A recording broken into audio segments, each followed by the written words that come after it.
करके। अगला सवाल, ये सवाल महाड़ कोकन से अबरार अहमद साहब ने पूछा है। बोले मौलाना, नारियल का पेड़ या इसी तरीके से और भी ताड़ी वगैरह के जो दरख्त होते हैं उन पे एक मटकी लगाई जाती है और उसका जो पानी है उसको नीरा कहते हैं, वो बाज़ इलाकों में बेचा जाता है। उसका पीना हमारे लिए जायज़ है या नहीं है?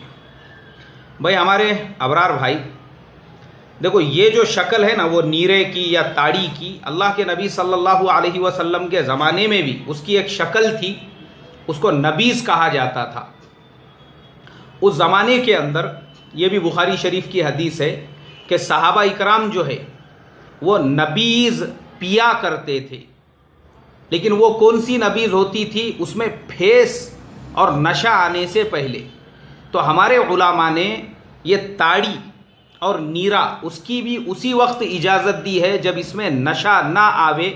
नशा आने से पहले, जब ये बिल्कुल फ्रेश होती है, इसको फेस आने से पहले और ये सड़ने से पहले अगर आप इसको पीते हैं तो बिल्कुल आपके लिए हलाल है, जायज़ है। लेकिन जैसे ही इसकी बू बदल जावे या इसके ऊपर फेस आना शुरू हो जावे या इसके अंदर नशे की आमेजिश आ जावे, तब आपके लिए वो हलाल नहीं होंगी और फिर वो भी शराब के हुक्म में है, तो उससे फिर एहतियात करना चाहिए, परहेज़ करना चाहिए।